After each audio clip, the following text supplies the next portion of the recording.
Unknown man saves baby from a fire, but disappears completely. 46 years later, the mystery is solved.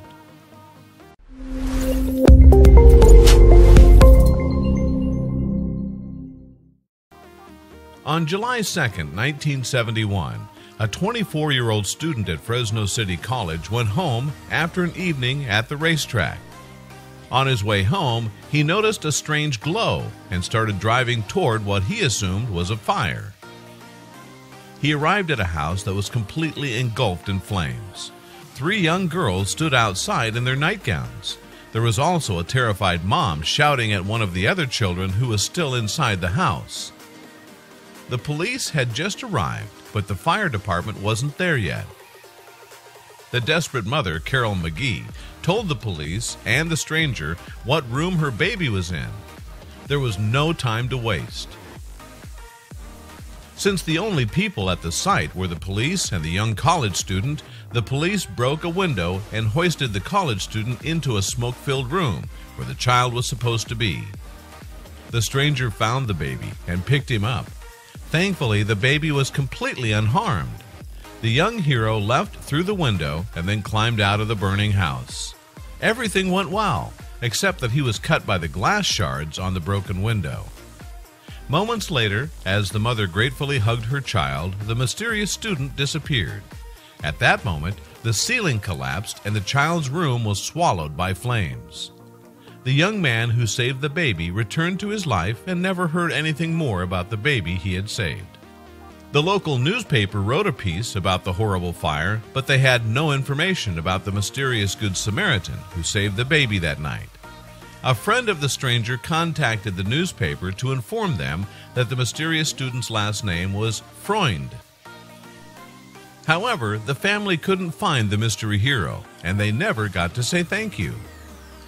When Cindy Farr Gutierrez, one of the little girls who had been outside in her nightgown that evening, wrote about the childhood fire for a class assignment, something happened.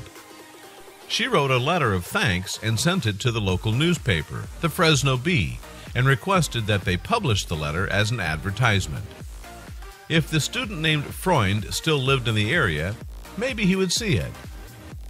Journalists at the Fresno Bee decided to help Cindy find the man who saved her little brother's life in 1971, and eventually they succeeded. At the end of last year, she and her sisters visited Rick Freund for the first time and could finally give him their sincere thanks. It was during this meeting that Freund was told that the child he saved was a boy, Robert Bobby Magee. Bobby is 47 years old and lives just outside Fresno. He works as a carpenter and is proud to be a craftsman.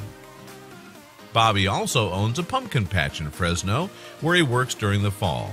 He also runs a local blood donor organization which usually has a blood donor bus in the area. We put a lot of blood, sweat, and tears into our work, and I guess that's what I'm most proud of, that every year we save lives, says Bobby, whose project has collected 18,000 blood donations in the past 18 years. Shortly after that first meeting with his thankful sisters, Bobby and his family met with Rick Freund in a restaurant. Bobby learned that Freund served in the Army as military police and owns a trucking company. Unfortunately, Mom Carol would never have the chance to thank Freund face to face. She died in 2003. However, she had written her own thank you letter from Bobby's perspective. Bobby only learned of the letter when he was older. Here's what Carol said. "You saved my life and disappeared before my parents could express their gratitude. Some heroes may not want to be thanked. A thank you isn't enough for saving my life, but I know that Mom and Dad will do their best to teach me what's right and wrong and to follow your example. You saw what needed to be done and you did it. We will never forget you. Bobby." It's obvious that Bobby's own life was affected that night. He works to save lives, albeit in a more organized way. For Rick Freund, it would not be the first time he was a hero in the right place at the right time. In fact, he rescued another stranger using the Heimlich maneuver and also saved a man's life using CPR at a funeral.